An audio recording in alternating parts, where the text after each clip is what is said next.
Sir ही नहीं है, धड़ तो है लेकिन सर नहीं है, और किसी के नयन हैं और किसी के नहीं है, किसी के हाथ हैं तो किसी के पैर नहीं है, और जिसके पैर हैं उसके हाथ ही हाथ लगे, पैर नहीं है। ऐसे भूत प्रेतों की सृष्टि करना प्रारंभ कर दी, सृष्टि करते जा रहे हैं। एक दिन ब्रह्मा जी ने विचार किया कि चलो चल करके देखना तो चाहिए कि सृष्टि हो कैसी रही है। एक बार चल करके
के 3 कन्याएं और 2 पुत्र हुए।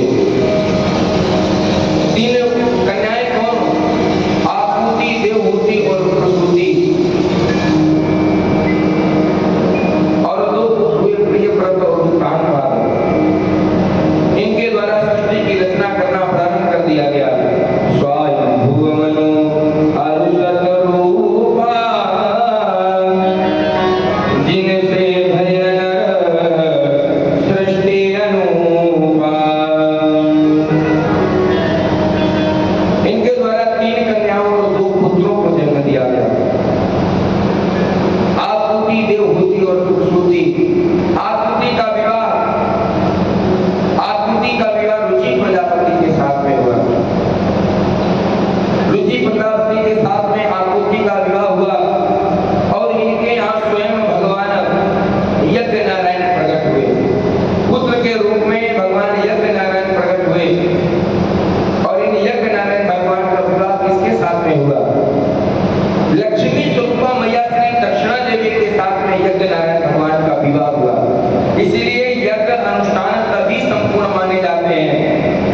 यज्ञ हमारा तभी संपूर्ण माना जाता है जब ब्राह्मणों को, आचार्यों को जो यज्ञ करवाते हैं, जब तक उन्हें दक्षिणा दान में नहीं दी जाती तब तक यज्ञ का कार्य संपूर्ण नहीं माना जाता है। क्योंकि यज्ञ नारायण भगवान की पत्नी है कौन? मैया दक्षिणा। जो लक्ष्मी स्वरूपा मैया दक्षिणा है, ये यज्ञ नारायण भगवान की पत्नी है। और देवहूति का विवाह महाराज कर्दम के साथ में हुआ। अरे कर्दम महात्मा कैसे थे? जो झोपड़ी में रहते थे, ऐसे कर्दम महात्मा के साथ में मैया देवहूति का विवाह हुआ। देवहूति का विवाह कर्दम महात्मा के साथ में हुआ। इनके यहाँ कौन? इनके यहाँ 9 कन्याएं उत्पन्न हुई। 9 कन्याओं का जन्म हुआ और 10वें में स्वयं भगवान नारायण कपिल भगवान के रूप में उत्पन्न हुए। कपिल रूप का अवतार लिया। बोलिए कपिल भगवान की जय हो। जब भगवान कपिल ने अवतार लिया तो भगवान के दर्शन करने के लिए ब्रह्मा जी अपने अंगरादि 9 पुत्रों को साथ में लेकर के कपिल भगवान के दर्शन करने के लिए कर्दम महात्मा के पास पधारे। आकर के दर्शन किया तो कर्दम महात्मा ने सोचा हमारी 9 पुत्री हैं और इनके 9 पुत्र हैं, इतना सुंदर अवसर मिला है, हमें लगता है इनका विवाह इन्हीं के साथ में कर देना चाहिए। तो कर्दम महात्मा की 9 पुत्रियां थी और ब्रह्मा जी के जो अंगराज 9 पुत्र थे, उनके साथ में कर्दम महात्मा की पुत्रियों का विवाह हुआ। पहली पुत्री कला का विवाह मरीचि मुनि के साथ में हुआ और दूसरी पत्नी अनुसुईया का विवाह अत्रि मुनि के साथ, श्रद्धा का अंगिरा के अभिरूह का पुलस के साथ और गति का पूहा के साथ में विवाह हुआ। क्रिया का कृतों के साथ, ख्याति का भृगु के साथ और अरुंधति का वशिष्ठ के साथ और शांति का विवाह मुनि अथर्वा के साथ में हुआ। और 10वें भगवान कपिल थे, जिन्होंने मैया देवहूति को शांत शास्त्र की बड़ी सुंदर शिक्षा दी। हे परीक्षित, मनु महाराज की जो तीसरी कन्या थी, प्रसूति का विवाह किसके साथ में हुआ? प्रसूति का विवाह ब्रह्मा जी के मानस पुत्र दक्ष प्रजापति के साथ में हुआ। सुखदेव जी कहते हैं राजन परीक्षित, मनु जी के वंश में सभी के यहाँ बहुत सुंदर सृष्टि हुई, सभी के पुत्र हुए। प्रसूति का जब विवाह दक्ष प्रजापति के साथ में, प्रसूति का विवाह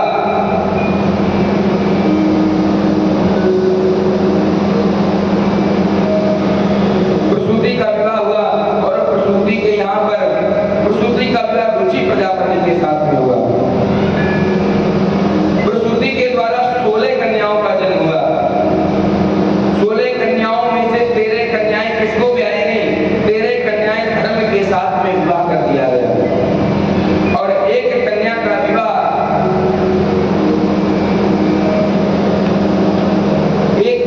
विवाह पितरों के साथ में किया गया। एक कन्या का विवाह अग्नि के साथ में किया गया और जो सबसे छोटी कन्या थी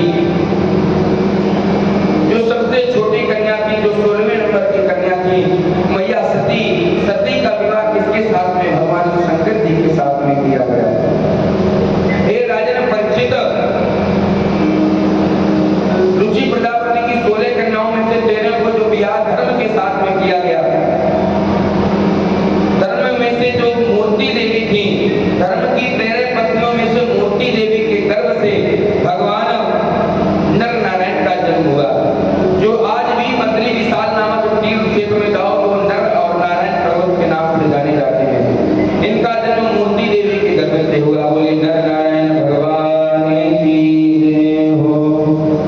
हे परिचित, इसी तरह मनु महाराज के वंश की वृद्धि होती रही, लेकिन प्रसूति के कोई पुत्र नहीं हुआ, प्रसूति की कोई संतान नहीं हुई। क्यों संतान नहीं हुई? हे परिचित, संतान इसलिए नहीं हुई कि प्रसूति सती ने अपनी युवा अवस्था में, मैया सती जब युवा थी तभी ही इन्होंने अपनी देह को अग्नि में त्याग दिया, अग्नि में जला दिया। अग्नि में जल जाने के कारण इनका शरीर भस्म हो गया, इनकी यहाँ कोई संतान नहीं हुई। राजा परीक्षित कहते हैं प्रभु, हे गुरुदेव भगवान, ऐसी क्या कारण हुआ कि जिसके कारण मैया सती को अपना देह त्याग करना पड़ा? ऐसा क्या कारण रहा जिसके कारण मैया सती को योगाग्नि के माध्यम से जलना पड़ा? अरे गुरुदेव भगवान, हमने सुना है कि जो सती थी, सती यह तो दक्ष को बहुत प्यारी थी। अरे इनके पिता दक्ष 16 कन्याओं में से सबसे ज्यादा इन्हीं को चाहते थे, फिर मैया सती को क्यों अपनी देह का त्याग करना पड़ा? और शंकर जी के साथ में इनका विवाह हुआ। और शंकर जी कैसे हैं? शंकर जी तो शीलवान है। भागवत जी में श्लोक आया है, भवे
देखा कि सब लोग हमारा सम्मान कर रहे हैं, अब वो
दक्ष ने देखा कि विष्णु जी बैठे हैं। दक्ष ने सोचा कि ये हमारे बाबा हैं, नहीं खड़े हुए कोई बात नहीं। लेकिन जब दक्ष की दृष्टि भगवान शंकर पर पड़ी, इसके अंदर इतना अभिमान था कि शंकर जी को देख करके कहने लगा, अरे मैंने तो अपनी कन्या इसके साथ में ब्याही है, मेरी कन्या सती का इसके साथ में मैंने पाणिग्रह संस्कार किया है। इस नाते ये हमारा कौन हुआ? इस नाते ये हमारा दामाद हुआ, और दामाद बेटे के बराबर होता है, और ये हमारा सम्मान करने के लिए खड़ा नहीं हुआ। इतना अभिमान आ गया कि आज ये भगवान शंकर में अनेक दोष निकालने लगा। जैसे ही ये आकर के गद्दी में बैठा, तो गद्दी में बैठ करके क्या करता है, जैसे ही अपनी सीट पर आकर के बैठा तो इतना अभिमान आ गया कि अभिमान में भरा दक्ष बैठते ही बैठते कहने लगा,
चढ़ाने से भगवान शंकर पर कल्याण हो जाता है।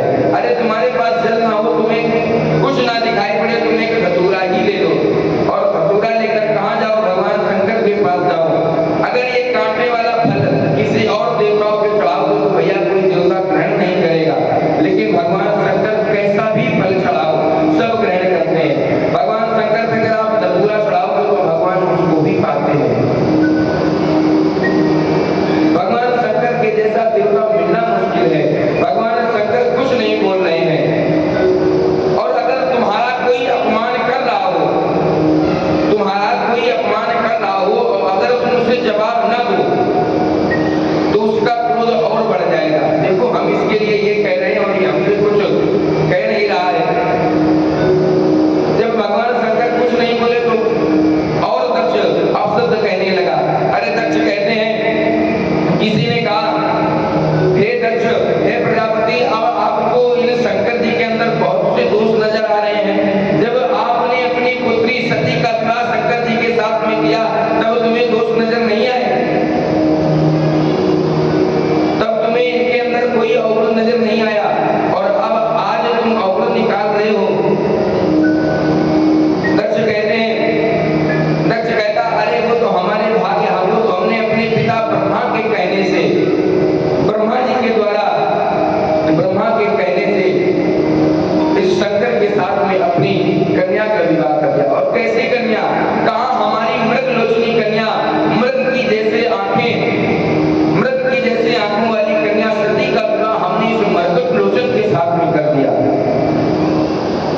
अरे आज जब भगवान को मरकट लोचन बोला, कहा हमारी मृग लोचनी कन्या और कहा ये बंदर जैसी आंखों वाला शंकर। आज जब भगवान शंकर को ऐसा बोला फिर भी भगवान शंकर चुप हैं। लेकिन वहीं कौन बैठा है? नंदी जी बैठे हैं। नंदी जी से ये देखा नहीं गया, नंदी जी से देखा नहीं गया। नंदी जी वहीं उठ करके खड़े हो गए और नंदी जी उठ करके खड़े होकर के दक्ष से कहने लगे, अरे दक्ष, तुम बकरे की तरह बड़बड़ बड़बड़ करते चले जा रहे हो। जाओ हम तुम्हें श्राप देते हैं, तुम्हारे बकरे का मुख लग जाए। आज जब दक्ष को नंदी जी ने श्राप दिया कि तुम्हारे बकरे का मुख लग जाए तो वहीं पर कौन? भृगु महात्मा खड़े हैं, आचार्य भृगु वहीं पर खड़े हैं। भृगु जी कहते हैं, अरे नंदी जी, ये ससुर और दामाद की आपस की बातें हैं, तुम्हें बीच में बोलने की क्या आवश्यकता थी? तुम्हें बीच में बोलने की क्या आवश्यकता थी? अरे तुम दक्ष को श्राप देते हो कि बकरे का मुख लग जाए, हम तुम्हें श्राप देते हैं कि शंकर के जितने भी गण हैं सब पाखंडी हो जाएं। अरे आज जब ऐसा श्राप दे दिया गया, फिर उधर से भगवान के गणों में से भगवान के गण ने भृगु महात्मा को श्राप दे दिया कि हे महात्मा, तुम हमें श्राप देते हो कि भगवान शंकर के जितने भी गण हैं पाखंडी हो जाएं, तो हम तुम्हें श्राप देते हैं कि तुम जिस मुख से बोल रहे हो, इस मुख को तो भगवान शंकर के गण इस मुख को काट देंगे। ऐसा श्राप दे दिया। अरे भगवान शंकर बैठे, भगवान शंकर ने विचार किया, अरे यहाँ तो स्वागत होना था, सम्मान समारोह श्राप समारोह में बदलने लगा। यहाँ तो सम्मान सभी बधाई देने के लिए आए थे, लेकिन यहाँ क्या हो रहा है? यहाँ श्राप होने लगे। भगवान शंकर नंदी जी से कहते हैं, हे नंदी, तुम चुप हो जाओ, तुम क्यों बोल रहे हो? आज नंदी जी कहते हैं, महाराज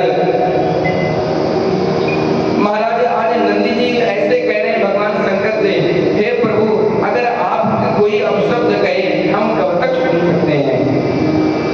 कोई हमारे इष्ट को, हमारे गुरु को अपशब्द कहे तो हम कैसे सुन सकते हैं? और यही होना चाहिए, कभी भी अपने कानों से अपने गुरु की और भगवान की निंदा को नहीं सुनना चाहिए। कभी भी किसी के द्वारा अगर तुम्हारे गुरु की, तुम्हारे स्वामी की, तुम्हारे प्रभु की, तुम्हारे इष्ट देव की निंदा हो तो नहीं सुनना चाहिए। भगवान शंकर से नंदी जी कहते हैं, प्रभु हरि हर निंदा सुनहि काहे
करता क्या है?